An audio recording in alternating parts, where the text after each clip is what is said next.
தங்கம் விலை சவரனுக்கு 240 ரூபாய் உயர்ந்து 1,17,040 ரூபாய்க்கு விற்பனை செய்யப்படுகிறது.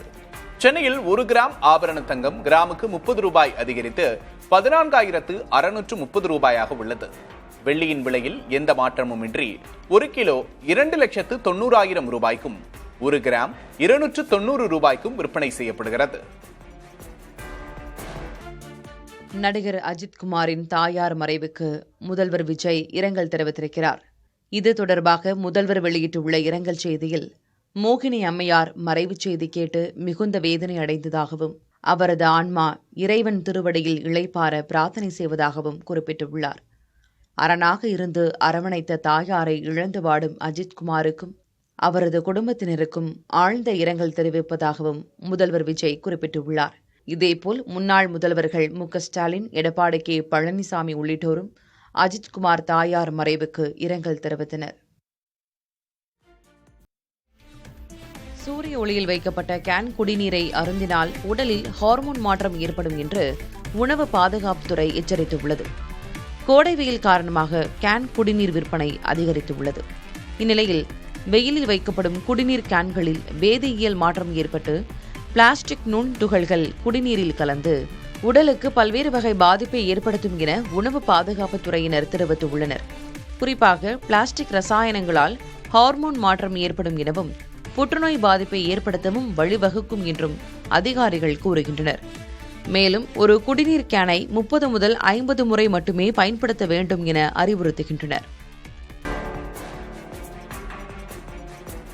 மின்வாரிய டெண்டர்களில் உள்ள சிக்கல்களை களைய புதிய டெண்டர்களை வெளியிடுவதற்கு முன்பு 3 கட்ட ஆய்வுகளை மேற்கொள்ள மின்துறை உத்தரவிட்டுள்ளது. இதற்கான சந்தை பகுப்பாய்வு மற்றும் மதிப்பீட்டு சரிபார்ப்பு குழு, உற்பத்தியாளர் குழு, மறு சரிபார்ப்பு குழு என 3 குழுக்கள் அமைக்கப்பட்டுள்ளன.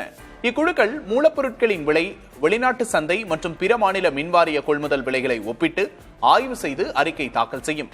புதிய மற்றும் இறுதி செய்யப்படாத அனைத்து டெண்டர்களுக்கும் இது பொருந்தும்.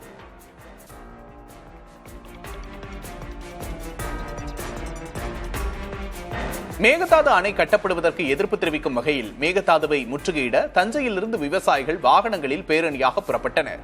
தமிழக காவிரி விவசாயிகள் சங்க பொதுச் செயலாளர் PR பாண்டியன் தலைமையிலான விவசாயிகள் ராஜராஜ சோழன் சிலைக்கு மாலை அணிவித்து மரியாதை செலுத்திவிட்டு கர்நாடக அரசுக்கு எதிராக முழக்கங்களை எழுப்பினர். பின்னர் தஞ்சையிலிருந்து புறப்பட்ட அவர்கள் ஞாயிறு காலை ஜூஜுவாடி வழியாக கர்நாடகாவுக்கு சென்று மேகதாது பகுதியை முற்றுகையிட்டு போராட்டம் நடத்த திட்டமிட்டுள்ளனர்.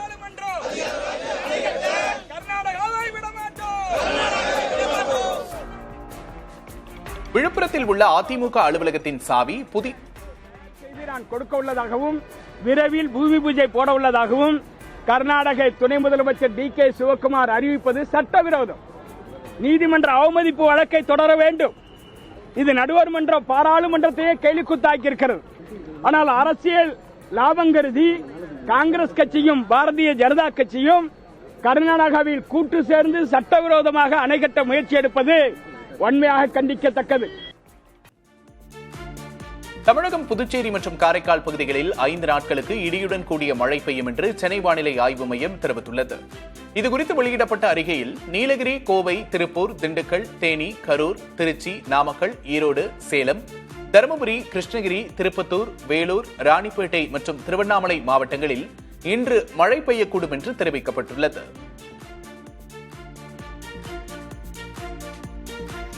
தமிழகத்தில் உள்ள 17 மாவட்டங்களில் ஞாயிற்றுக்கிழமையன்று மழை பெய்யக்கூடும் என்று வானிலை ஆய்வு மையம் தெரிவித்துள்ளது.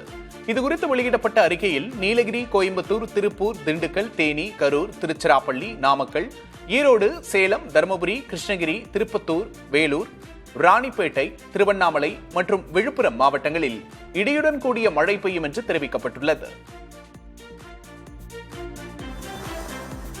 சென்னையில் 2 நாட்களுக்கு மழை பெய்யக்கூடும் என்று வானிலை ஆய்வு மையம் தெரிவித்துள்ளது. நகரின் ஒரு சில இடங்களில் இடி மின்னலோடு கூடிய மிதமான மழை பெய்யக்கூடும் என்று தெரிவிக்கப்பட்டுள்ளது. இன்று அதிகபட்ச வெப்பநிலை 36 டிகிரி செல்சியஸை ஒட்டியும் குறைந்தபட்ச வெப்பநிலை 28 டிகிரி செல்சியஸை ஒட்டியும் இருக்கும் என்று வானிலை ஆய்வு மையம் தெரிவித்துள்ளது.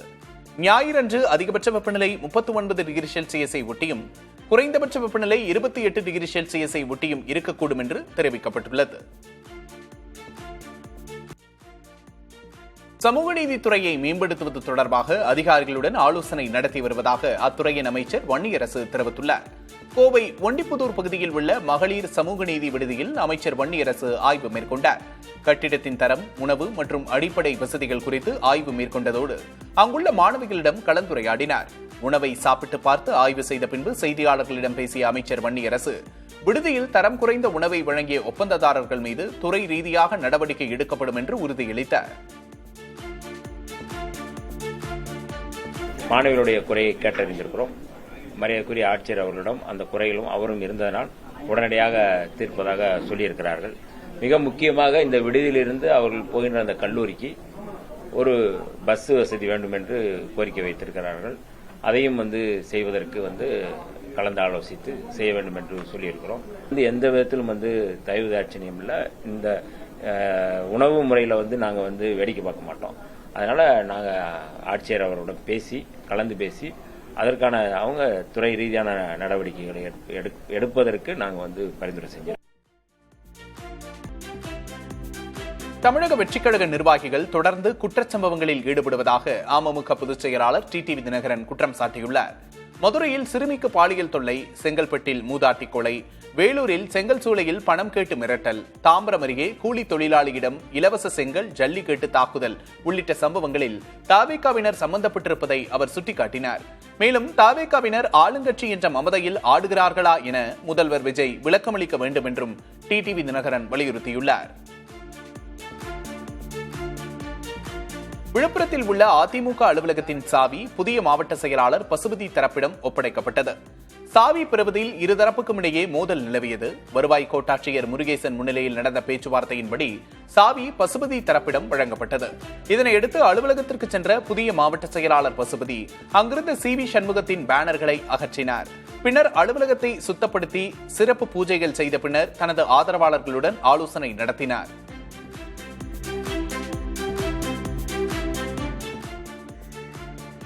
கன்னியாகுமரி மாவட்ட மேற்கு கடற்பகுதியில் 60 நாட்கள் மீன்பிடி தடைக்காலம் ஜூன் 1ஆம் தேதி முதல் அமலுக்கு வருகிறது. மீன்களின் இனப்பெருக்கத்தை பாதுகாக்கும் நோக்கில் ஜூன் 1 முதல் ஜூலை 31 வரை இந்த தடை நடைமுறையில் இருக்கும் என்று தெரிவிக்கப்பட்டுள்ளது. இதனால் ஆழ்கடலில் மீன்பிடித்துக் கொண்டிருந்த விசைப்படகுகள் ஏற்கனவே கரை திரும்பி துறைமுகங்களில் நிறுத்தப்பட்டுள்ளன. மீதமுள்ள படகுகளும் நாளை நள்ளிரவுக்குள் கரை திரும்பும் என்று எதிர்பார்க்கப்படுகிறது. இதனால் குளச்சல், தேங்காய்பட்டினம் பகுதிகளில் 800க்கும் மேற்பட்ட விசைப்படகுகள் கரையில் நிறுத்தி வைக்கப்பட்டுள்ளன.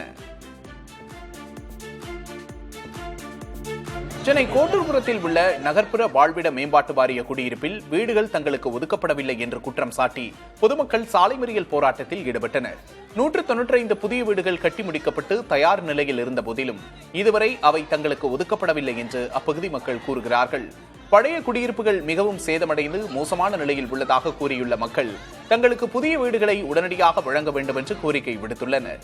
இதனையடுத்து போராட்டத்தில் ஈடுபட்ட பொதுமக்களை காவல்துறையினர் கைது செய்து பேருந்துகளில் ஏற்றி அங்கிருந்து அழைத்துச் சென்றார்கள். இதனால் அந்த பகுதியில் பதற்றமான சூழல் நிலவியது.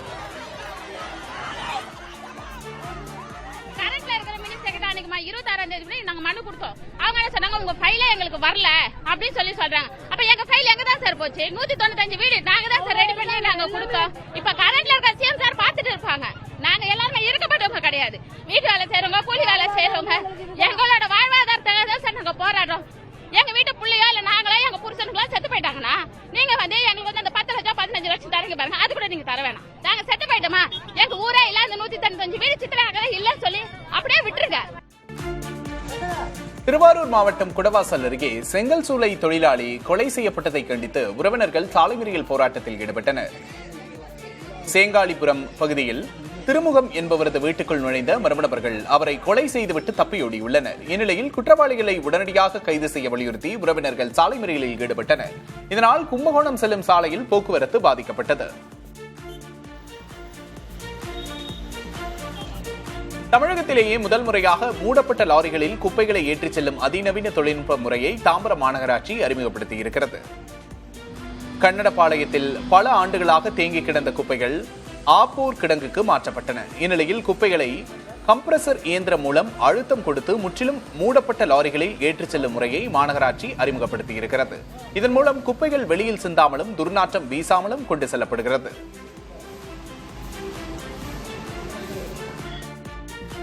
மதுரை திருப்பரங்குன்றத்தில் விதிகளை மீறி செயல்பட்ட அரசு டாஸ்மாக் கடை பொதுமக்கள் எதிர்ப்பால் மீண்டும் மூடப்பட்டது.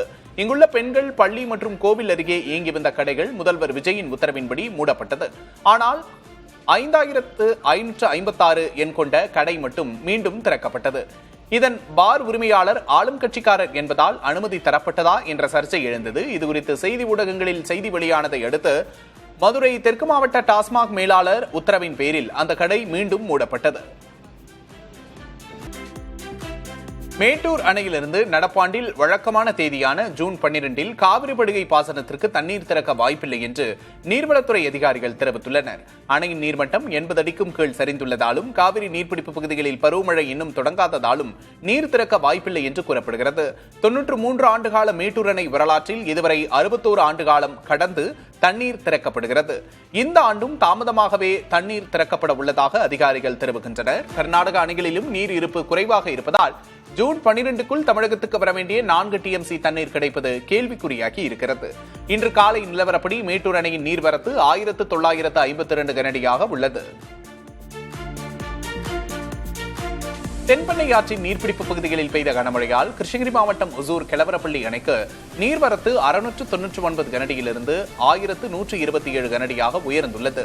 அணையின் நீர்மட்டம் 44.28 அடியில் தற்போது 42.15 அடிக்கு தண்ணீர் நிரம்பியிருப்பதால் பாதுகாப்பு கருதி மதகுகள் வழியாக 997 கனஅடி உபரி நீர் தென்பெண்ணை ஆற்றில் திறந்துவிடப்பட்டுள்ளது. தொழிற்சாலைகளிலிருந்து அதிகப்படியான ரசாயன கழிவுகள் திறந்துவிடப்படுவதால் தண்ணீர் வெள்ளை நிறத்தில் நுரை பொங்கி செல்கிறது. பாசன நீர் மாசடைந்து விளைநிலங்கள் பாதிக்கப்படுவதாக அப்பகுதி விவசாயிகள் பெரும் கவலை அடைந்துள்ளனர்.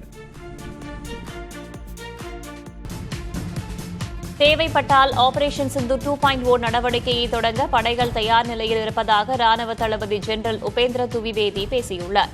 புனேவில் உள்ள தேசிய பாதுகாப்பு அகாடமியின் 150வது பிரிவின் பயிற்சி நிறைவு விழாவில் பங்கேற்ற பின்னர் செய்தியாளர்களிடம் பேசிய அவர், எல்லையில் அமைதி நிலவினாலும் மோதல் உருவானால் அதை சந்திக்க தயாராகி வருவதாக கூறினார்.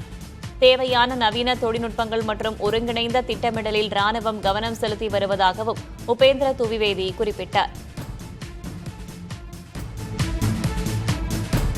முப்படைகளின் தலைமை தளபதி ஜெனரல் அனில் சௌஹான் இன்றுடன் ஓய்வு பெறுகிறார். இதையொட்டி டெல்லியில் அவருக்கு அணிவகுப்பு மரியாதை அளிக்கப்பட்டது.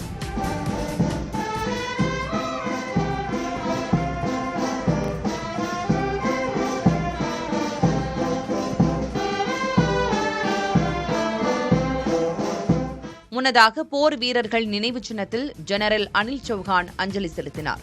1981 இந்திய ராணுவத்தில் இணைந்த அனில் சௌஹான் தனது சிறப்பான பணிக்காக பரம் விசிஷ்ட் சேவா பதக்கம் உள்ளிட்ட கௌரவங்களை பெற்றுள்ளார். முப்படைகளின் அடுத்த தலைமை தளபதியாக லெப்டினன்ட் ஜெனரலாக இருந்து ஓய்வு பெற்ற ராஜா சுப்பிரமணி பதவியேற்க உள்ளார். இவர் தமிழ்நாட்டைச் சேர்ந்தவர். கியூட் நுழைவுத் தேர்வு சில இடங்களில் தொழில்நுட்ப காரணங்களால் தாமதமானதாகவும் இதை ஈடுகட்ட கூடுதல் நேரம் வழங்கப்பட்டதாகவும் தேசிய தேர்வு முகமை தெரிவித்துள்ளது. தொழில்நுட்ப கோளாறால் மாணவர்களுக்கும் பெற்றோருக்கும் ஏற்பட்ட சிரமங்களுக்கு வருத்தம் தெரிவித்துக் கொள்வதாக தேசிய தேர்வு முகமை கூறியுள்ளது. மத்திய, மாநில மற்றும் சில தனியார் பல்கலைக்கழகங்களில் இளநிலை பட்டப்படிப்புக்கான தகுதிகாண் தேர்வாக கியூட் தேர்வு அகில இந்திய அளவில் நடைபெற்று வருகிறது. நீட் தேர்வு வினாத்தாள் கசிவு, சிபிஎஸ்இ தேர்வு முடிவு குழப்பங்கள், தற்போது கியூட் நுழைவுத் தேர்வு குளறுபடி என கல்வித்துறையில் தொடர் சிக்கல்கள் ஏற்பட்டு வருவது குறிப்பிடத்தக்கது. நாட்டின் தேர்வு முறையையே பிரதமர் மோடி சீர்குலைத்து விட்டதாக காங்கிரசின் மூத்த தலைவர் ராகுல் காந்தி தெரிவித்துள்ளார். கியூட் நுழைவுத் தேர்வு சிக்கல் குறித்து எக்ஸ் தளத்தில் பதிவிட்டுள்ள அவர், விஸ்வகுரு என்று பெருமிதமாக அழைத்துக் கொள்ளும் பிரதமரால் ஒரு தேர்வை கூட சரியாக நடத்த முடியவில்லை என சாடியுள்ளார். நீட், சிபிஎஸ்இ, எஸ்எஸ்சி, தற்போது கியூட் என அடுத்தடுத்து 4 தேர்வுகள் சர்ச்சைக்குள்ளாகியுள்ளதாகவும் கோடைக்கணக்கான மாணவர்கள் பாதிக்கப்பட்டுள்ளதாகவும் ராகுல் கூறியுள்ளார். டீசல் விலையை குறைக்க மத்திய அரசிடம் அகில இந்திய மோட்டார் போக்குவரத்து காங்கிரஸ் கேட்டுக் கொண்டுள்ளது. டீசல் விலை உயர்வால் லாரி போக்குவரத்து தொழில் பெரும் சிரமத்தை சந்தித்து வருவதாக மோட்டார் போக்குவரத்து காங்கிரசின் தலைவர் ஹரிஷ் சபர்வால் தன் அறிக்கையில் தெரிவித்துள்ளார். சரக்கு போக்குவரத்து செலவில் 60% டீசலுக்கு செல்வதாகவும் அதன் உயர்வு தங்கள் துறையில் உள்ள லட்சக்கணக்கான தொழிலாளர்களை பாதித்துள்ளதாகவும் சபர்வால் கூறியுள்ளார். மேலும் சரக்கு போக்குவரத்து செலவு அதிகரிப்பால் விலைவாசியும் அதிகரித்து ஏழை எளிய மக்கள் பாதிக்கப்படுவதாகவும் அவர் தெரிவித்துள்ளார். இந்திய பொருளாதாரத்தின் முதுகெலும்பாக திகழும் சரக்கு போக்குவரத்து துறைக்கு தேவையான உதவிகளை செய்து தருமாறும் அவர் கோரியுள்ளார்.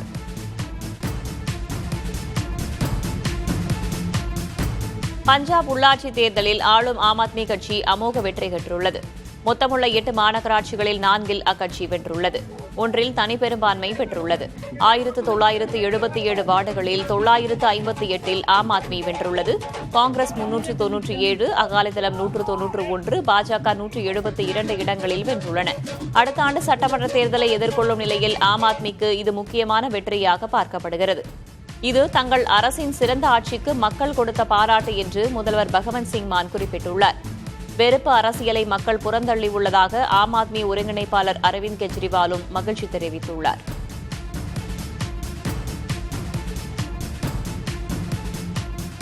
இஸ்லாமியர்களை 2ஆம் தர குடிமக்களாக்க முயற்சிகள் நடப்பதாக ஏஐஎம்ஐஎம் கட்சித் தலைவர் அசாதுதீன் ஓவைசி குற்றஞ்சாட்டினார். சாலைகளில் தொழுகை நடத்துவதை தடுப்பது ஏற்க முடியாது என்றும் அதை கடைபிடித்தே ஆக வேண்டும் என்றால் அவ்விதிமுறை எல்லா மதங்களுக்கும் பொருந்துவதாக இருக்க வேண்டும் என்றும் ஓவைசி தெரிவித்தார்.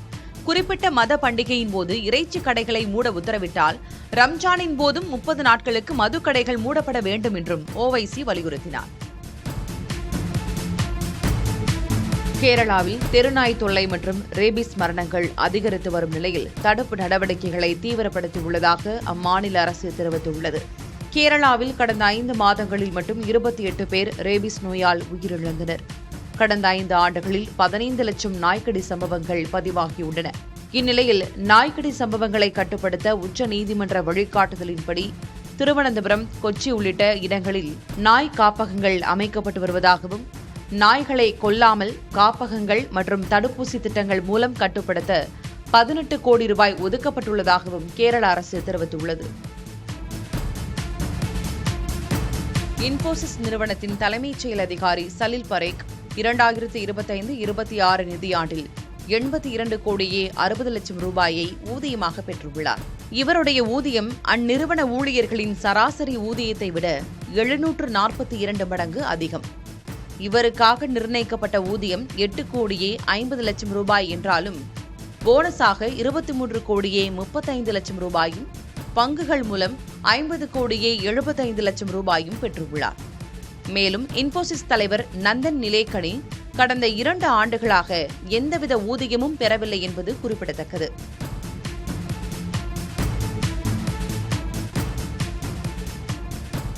கேரளத்தில் பள்ளி மாணவிகளுக்கு மாதம் 3 நாட்கள் மாதவிடாய் விடுமுறை வழங்க மாநில அரசு திட்டமிட்டுள்ளது. இந்த 3 நாள் விடுமுறை அந்தந்த வார இறுதியில் கூடுதல் வகுப்புகள் நடத்தி சரி கட்டப்படும் என்று தெரிவிக்கப்பட்டுள்ளது. பள்ளிகள் உள்ளிட்ட பொது இடங்களில் பெண்களுக்கு தேவையான வசதிகள் செய்து தரவும் திட்டமிடப்பட்டுள்ளது. மேலும் முறைசாரா தொழில்துறையில் பணிபுரியும் பெண்களுக்கும் 6 மாத தாய்மை பேறு விடுமுறை வழங்க திட்டமிடப்பட்டுள்ளதாகவும் தெரிவிக்கப்பட்டுள்ளது. சட்டமன்றத்தில் ஆளுநர் ஆற்றிய உரையில் இந்த தகவல்கள் தெரிவிக்கப்பட்டன. இதற்கு முன் இருந்த இடதுசாரி அரசு கல்லூரி மாணவிகளுக்கு மாதவிடாய் விடுப்பு சலுகை அளித்த நிலையில் தற்போது வந்துள்ள காங்கிரஸ் அரசு பள்ளி மாணவிகளுக்கும் விரிவுபடுத்த உள்ளது. இந்தியாவில் இணையத்தை பயன்படுத்தும் பெண்களின் எண்ணிக்கை 2 மடங்காக அதிகரித்துள்ளதாக மத்திய சுகாதாரத்துறை அமைச்சகம் தெரிவித்திருக்கிறது. 2019-2021 காலகட்டத்தில் 33.3 விழுக்காடாக இருந்த இணையத்தை பயன்படுத்தும் பெண்களின் எண்ணிக்கை 2023-24 ஆண்டில் 64.3 விழுக்காடாக கிட்டத்தட்ட 2 மடங்காக உயர்ந்துள்ளது. இதேபோல் சொந்தமாக தனிபேசி வைத்துள்ள பெண்களின் எண்ணிக்கை 63.6 விழுக்காடாகவும் வங்கிக் கணக்கு வைத்துள்ள பெண்கள் 89 விழுக்காடாகவும் அதிகரித்துள்ளது. கனமழையால் வெள்ளம் பெருக்கெடுத்து ஓடிய சாலையில் தவித்த மாற்றுத்திறனாளி இளைஞரை கைகளில் தூக்கிச் சென்று காப்பாற்றிய பெங்களூரு காவலருக்கு பாராட்டுகள் குவிந்து வருகின்றன. பெங்களூருவில் பொழிந்த பெருமழையால் சாலைகளில் வெள்ள நீர் பாய்ந்தது. அப்போது சாலையை கடக்க முடியாமல் மாற்றுத்திறனாளி இளைஞர் ஒருவர் போராடிக் கொண்டிருந்தார். இதை பார்த்த போக்குவரத்து காவலர் அனில் உடனடியாக ஓடிச் சென்று போக்குவரத்தை நிறுத்தினார். பின்னர் அந்த இளைஞரை தனது கைகளில் பாதுகாப்பாக தூக்கிக் கொண்டு வெள்ளத்தை கடந்து பத்திரமாக மறுமுனையில் சேர்த்தார்.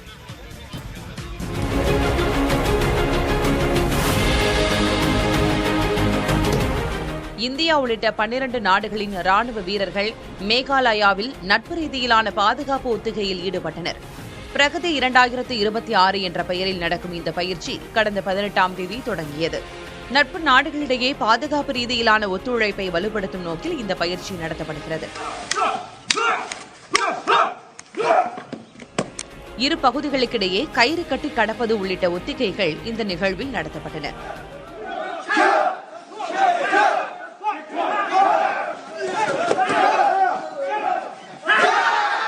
இப்பயிற்சி நாளையுடன் நிறைவடைகிறது.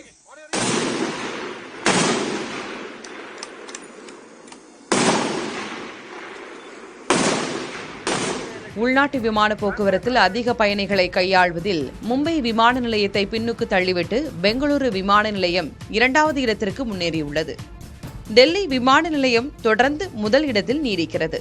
மும்பை அருகே நவி மும்பையில் புதிய விமான நிலையம் திறக்கப்பட்டதால் இந்த மாற்றம் ஏற்பட்டுள்ளதாக தெரிகிறது. எனினும் சர்வதேச விமான போக்குவரத்து பிரிவில் டெல்லி, மும்பை, பெங்களூரு ஆகியவை தொடர்ந்து முதல் 3 இடங்களில் நீடிக்கின்றன. இந்திய விமான நிலையங்கள் ஆணைய தரவுகளில் இவை தெரியவந்துள்ளன. தனிநபர் நிதி மேலாண்மையில் AI பயன்பாடு உலகளவில் வேகமெடுக்க தொடங்கியுள்ளது. AI-யின் துல்லியமான பகுப்பாய்வு திறன் காரணமாக முன்னணி நிறுவனங்கள் தங்களின் தளங்களில் நிதி மேலாண்மை வசதிகளை அறிமுகப்படுத்தி வருகின்றன. சமீபத்தில் OpenAI நிறுவனம் அமெரிக்காவில் உள்ள ChatGPT Pro பயனர்களுக்காக புதிய தனிநபர் நிதி மேலாண்மை வசதியை அறிமுகப்படுத்தியது. பயனர்கள் தங்களின் வங்கி கணக்குகளை பாதுகாப்பாக இணைத்து வரவு செலவுகளை கண்காணிக்கவும் திட்டமிடவும் இந்த வசதி உதவுகிறது. மக்களின் அன்றாட நிதி நிர்வாகத்தை எளிதாக்கும் AI அடிப்படையிலான நிதி மேலாண்மை முக்கியத்துவம் பெற்று வருகின்றன. இந்தியாவில் உடல் பருமன் பிரச்சினை மேலும் தீவிரமடைந்துள்ளதாக அரசின் ஆய்வில் தெரியவந்துள்ளது. தேசிய குடும்ப நல கணக்கெடுப்புப்படி 2023-24 15 முதல் 49 வயதுக்குள் இருந்த பெண்களில் 30.7 விழுக்காடு பேருக்கு உடல் பருமன் பிரச்சினை இருந்ததாகவும் 2019-21 இருந்ததை விட அதிகம் என்றும் கூறப்பட்டுள்ளது. இதே பிரிவில் உடல் பருமனால் பாதிக்கப்பட்ட ஆண்களின் அளவு 22.9 விழுக்காட்டிலிருந்து 27.3 விழுக்காடாக உயர்ந்துள்ளது. இதே பிரிவில் இரத்த சர்க்கரை அளவும் கணிசமாக அதிகரித்துள்ளதாக ஆய்வு முடிவுகள் தெரிவிக்கின்றன. உடல் பருமன் மிகுந்த பெண்கள் புதுச்சேரி, சண்டிகர், டெல்லி, பஞ்சாப், தமிழ்நாடு ஆகிய இடங்களில் அதிகம் இருப்பதாகவும் பீகார், சத்தீஸ்கர், அசாம் ஆகிய மாநிலங்களில் குறைவாக இருப்பதாகவும் ஆய்வில் தெரிவிக்கப்பட்டுள்ளது. இலங்கையில் தமிழர் பகுதியான மன்னாரில் திருக்கேதீஸ்வர கோவிலில் வருடாந்திர தேர் திருவிழா சிறப்பாக நடைபெற்றது. தேர் திருவிழாவை முன்னிட்டு சிறப்பு பூஜை வழிபாடுகளை தொடர்ந்து சோமாஸ்கந்த மூர்த்தி மற்றும் உற்சவ மூர்த்திகள் பஞ்சரத தேர்களில் காட்சி தந்தார். இதில் இலங்கையின் பல்வேறு பகுதிகளில் இருந்தும் ஏராளமான பக்தர்கள் தேரை வடம் பிடித்து இழுத்து வழிபட்டனர்.